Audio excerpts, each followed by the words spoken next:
A Síria faz parte de um conjunto de países chamado Oriente Médio. E ela sempre foi uma região de muitos conflitos desde que se tem registro. Por que isso?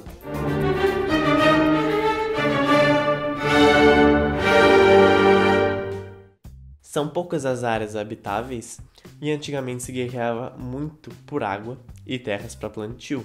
E só em faixas litorâneas era possível ter esses dois fatores. Muita gente, pouca terra e condições climáticas bem difíceis. Já viu no que vai dar, né? Para colocar ordem nessa gandaia, surgiram as primeiras civilizações do mundo, todas teocráticas, como foi o caso do Egito, a Mesopotâmia e os Sumérios. E sabe o que combina com um império forte? Muito dinheiro. E para ganhar dinheiro, o comércio é a melhor opção. Trocar mercadorias com quem?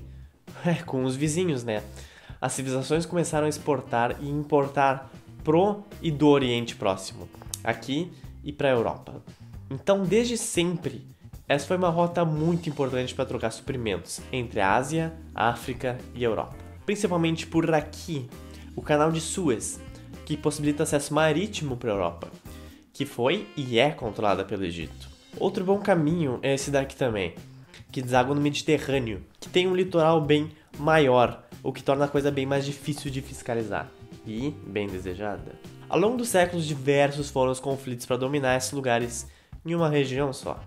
Os hebreus fizeram isso, os assírios também, assim como os babilônios, os persas, os macedônios e os romanos. Por fim, o Império Romano caiu e se dividiu em dois, no Império Romano do Ocidente e no Oriente.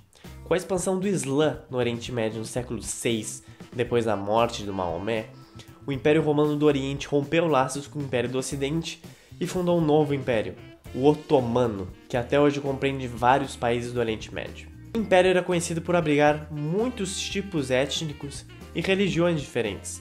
Lá haviam judeus, cristãos, muçulmanos e diversas pessoas vindas de outros lugares também.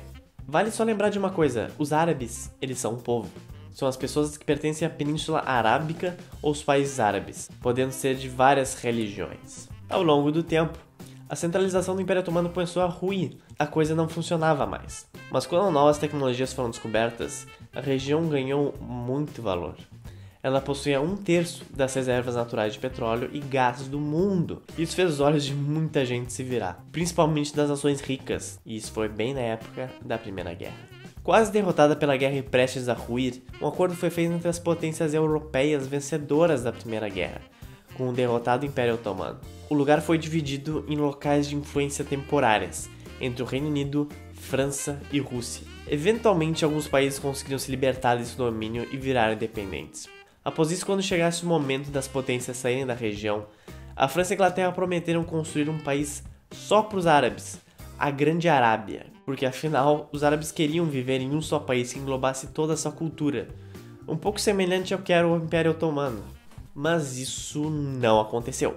As potências definiram as fronteiras dos países de acordo com seus interesses e nomearam diversos governantes para governar a região. Eram umas zonas de influência pau-mandadas das potências europeias.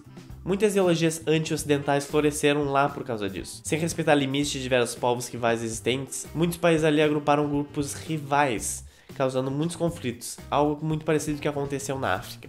Mas isso é outro assunto. Lembra que essa região aqui era uma forma mais barata de enviar mercadorias para a Europa? E nessa época a coisa mais valiosa era o petróleo. E foi isso que a França fez, principalmente na Primeira Guerra, usando a Síria como lugar para refinar e exportar petróleo por outras empresas estrangeiras, várias que compunham a Big Oil. Depois que a Segunda Guerra acabou, nós temos milhares de judeus que migraram da Alemanha e pressionaram os vencedores da guerra. Que surpresa, os mesmos da primeira. Eles queriam um refúgio, afinal de contas. E isso eles conseguiram. Em 1948, o Reino Unido formou um país, Israel, destinado só para eles. Algo que os muçulmanos não curtiram muito. Afinal, essa era a Palestina e pertencia aos muçulmanos. Um desentendimento que existe entre os judeus e muçulmanos há muito tempo, desde o fundamento do Islã praticamente. Feito isso, praticamente jogando uma bomba no meio da região e saindo, as potências vazaram. E embora Israel em si seja muito complexo para explicar aqui, o que precisa saber é que a partir daí o bicho pegou muito. Afinal, esse foi o cenário ideal para diversas ideologias fundamentalistas se espalharem no Oriente Médio. Algumas tentaram reconquistar a Palestina, outras ainda queriam formar a Grande Arábia, que foram prometidos, como foi o caso da ideologia Ba'ath, de fundamentos socialistas. Embora os seus fundamentos variam de país para país, na Síria, essa ideologia era bem laica, e assim ganhou bastante força, conseguindo se tornar praticamente um partido político. Dessa forma, Hafez al-Assad assume como representante do partido Ba'ath. E agora, com a Guerra Fria, o mundo virou ou capitalista ou comunista. Países como Israel, Iraque e Arábia Saudita fizeram uma parceria com os Estados Unidos, enquanto alguns outros países como a Síria e o Irã fizeram acordos com a União Soviética. Agora vamos aprofundar um pouquinho mais aqui. Muitas vezes a gente pensa no Oriente Médio como uma região cheia de muçulmanos, o que não deixa de ser errado, mas existem muitas classificações entre o islamismo, mas é claro, as mais conhecidas são o sunismo e o xiismo. Resumidamente, os grupos discutem quem seria o verdadeiro sucessor de Maomé. E aquele papo que os xiitas são mais radicais que os sunitas, não... Esquece esse papo, porque ele não existe. Existem países que os sunitas são bem piores que os xiitas e vice-versa. Essa visão de que o xiismo é uma coisa horrível veio provavelmente da década de 70, onde, por causa da Revolução Islâmica, os xiitas eram vistos como pessoas mas... No caso, os xiitas eles compõem bem menos pessoas do que os sunitas no Oriente Médio. Eles correspondem mais ou menos 20%, enquanto os sunitas são 80%. Mas na Síria, o presidente, o exército e os governantes são xiitas, bem diferente da população, o que não é uma coisa... A partir daí, diversos grupos contestando a ideologia Ba'ath e o governo xiita da Síria surgem, tentando tomar o poder. Um dos maiores grupos de oposição foi o grupo radical da Irmandade Muçulmana, que não queriam um Estado laico e xiita, e sim que seguisse a lei muçulmana, a Sharia, como outros países fazem. Outro grupo são os curdos, um grupo étnico que vive distribuído por vários países e quer a criação do seu próprio país, o Kurdistão, que abrange o norte da Síria. E isso envolve enfraquecer diretamente o governo do Assad. E por aí vai. Há mais de 70 grupos sunitas opostos a Assad, que são chamados de Frente Islâmica. Que maravilha. Tentativas de golpe de Estado eram bem constantes. Em 2001, com os atentados nos Estados Unidos, a maioria dos países do Oriente Médio são incluídos como eixo do mal, e a Síria é um desses. Os países são suspeitos de abrigarem terroristas ou serem fundamentalistas radicais. Lembra que diversos países aqui foram tanto influenciados pela União Soviética quanto pelos Estados Unidos durante a Guerra Fria? Isso propiciou ao longo do tempo o surgimento de diferentes tipos de governos com as mais diversas ideologias, junto com seus habitantes. E é claro, isso resultou em diferentes blocos econômicos e políticos, além de motivos religiosos um pouco mistos com a política. A Arábia Saudita, por exemplo, não se dá bem com o Irã, não só porque um é um país sunita e outro xiita, mas também porque eles possuem parceiros econômicos e políticos diferentes. A Arábia Saudita e Israel, por exemplo, são BFF do EUA, e o Irã, Síria e Iraque da Rússia. Então, todo tipo de acordo econômico que um país parceiro vai fazer com outro vai ter o objetivo de enfraquecer o grupo oposto. Então, da mesma forma que os governos são contra o outro, isso existe também nos seus cidadãos. Embora o governo da Arábia Saudita seja sunita, lá dentro ainda tem xiitas que discordam com a posição do governo. E a mesma coisa pode se aplicar para a Irã, por exemplo. Lá dentro, no governo xiita, existem sunitas que não gostam e não apoiam o governo. Então, basicamente, todo mundo se odeia aqui, governo e civis, e ninguém nunca se sente representado ou contente. Então, a seguir uma coisa bem importante comentada aconteceu. A Primavera Árabe. Foi um movimento em que os países árabes pediram por mais democracia, mas em outros países dá tudo errado e o povo leva a pior. E a Síria foi um desses exemplos. Em meio a um protesto, grupos armados tentaram atacar as sedes do governo. Em compensação, houve repressão generalizada com base de verdade, até contra civis. Até hoje não está claro se esses grupos armados eram rebeldes contra Assad que interferiram no meio dos protestos, participantes da Irmandade Muçulmana ou sei lá quem, né? Isso abre também margem para muitas interpretações de que eles podem ser patrocinados por grupos ocidentais. Mas, de qualquer forma, a partir daí a coisa vira uma guerra civil. Novos grupos aparecem, como o Exército Livre da Síria, compostos de sunitas que querem a deposição do regime xiita. Para melhorar, com o governo enfraquecido, Todo esse caso favorece grupos mais extremistas a atacar a região. Esse foi o caso da Al-Qaeda, que queria um Estado sunita radical, fora de qualquer influência não muçulmana, como o conceito de socialismo e nacionalismo. Lembra que a ideologia do Baath na Síria era socialista? Pois é. Era só questão de tempo até virar alvo de algum outro grupo. Se não bastasse tudo isso, um grupo bem mais radical saiu da Al-Qaeda, o Daesh, ou popularmente conhecido como ISIS. Eles querem montar um califado, e não é nem a Grande Arábia, é algo bem maior que isso. Eles conquistaram a maior parte do Iraque e da Síria. Eles até estão nas Filipinas agora, e estão em alguns lugares no norte da África. Eles não lutam contra o Assad, mas sim contra os curdos no norte e se focam em obter território no Iraque. Então, no norte nós temos curdos, a leste o Daesh, a minoria de governos xiitas do governo controlado por Assad e o resto de grupos rebeldes sunitas que querem tomar o controle da Síria. É um belo mapa, hein? Bom, isso é só treta regional. Agora entra o quesito dos apoios internacionais desses grupos. Pega um lanche e vem.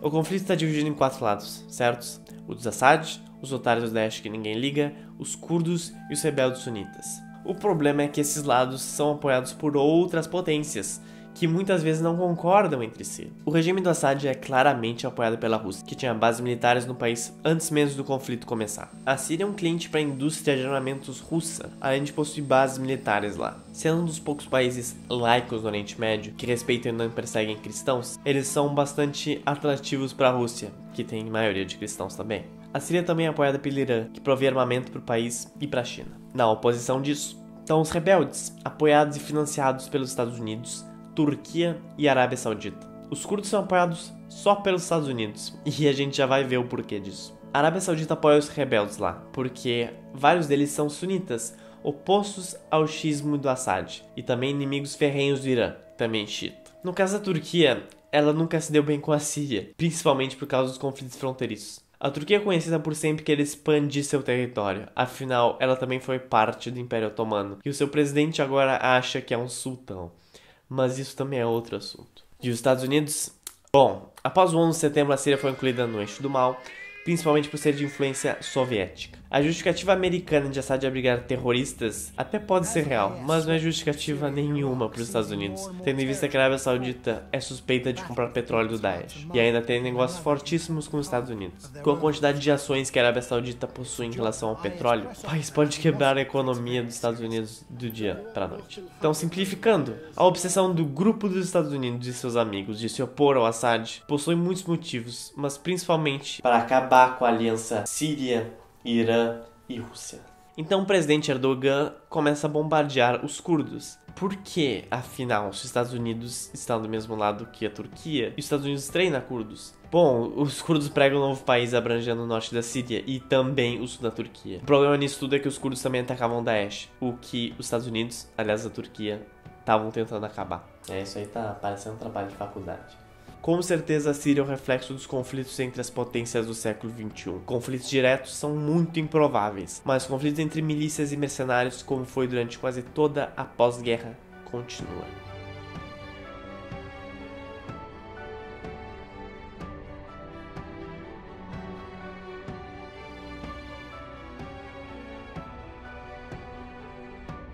E por incrível que pareça, tem bem menos atentado hoje em dia do que antigamente.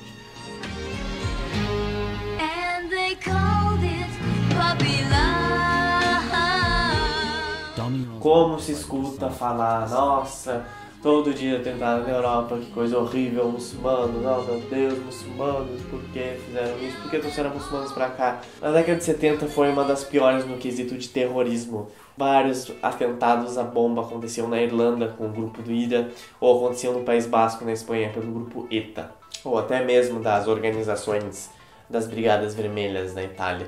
Hoje, felizmente, esse tipo de terrorismo desapareceu, embora as questões que vários grupos lutavam ainda existem e ainda continuam muito delicadas.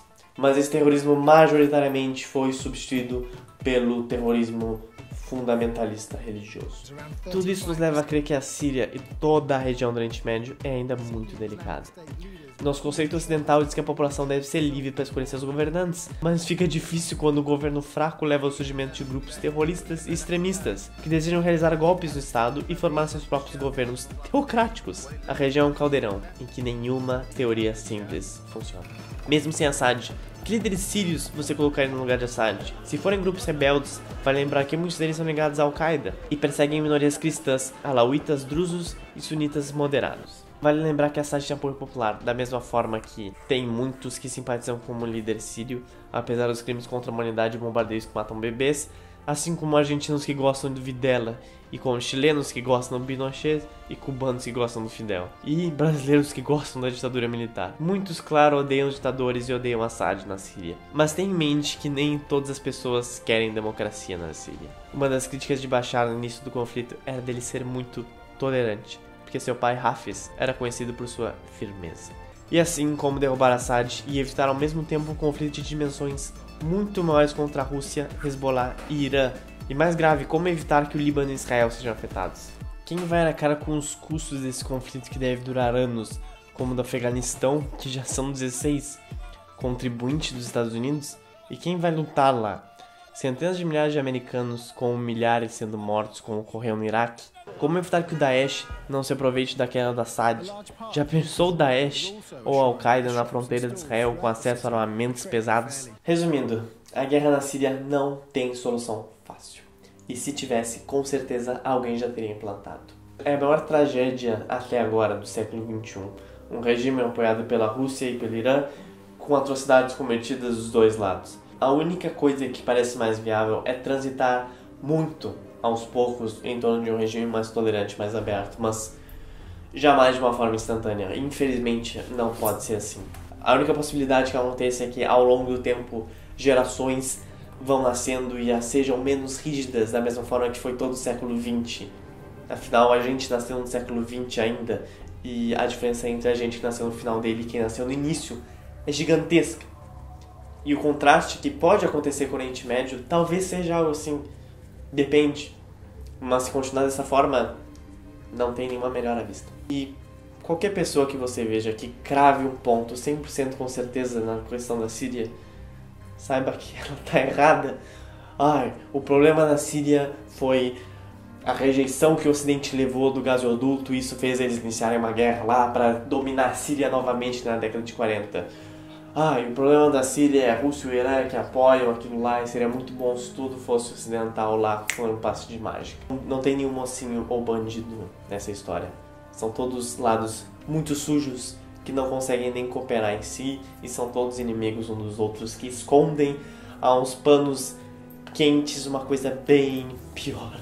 O que dá pra dizer com 100% de certeza é que ela não vai acabar muito cedo. E sim, é um sentimento de impotência muito grande que a gente aqui do Ocidente sente. Mas é uma realidade tão longe da nossa que uma das primeiras coisas que a gente pode fazer é se perguntar 2 vezes antes de afirmar do que a gente acha que é as coisas. E só fazendo isso já ajuda bastante coisa. Claro que não é o suficiente.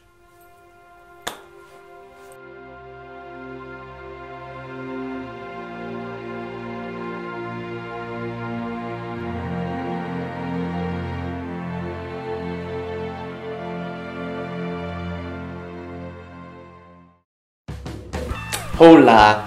O GeoPizza é uma iniciativa de economia, política, sociologia, filosofia e sei lá mais o que, de 3 pessoas.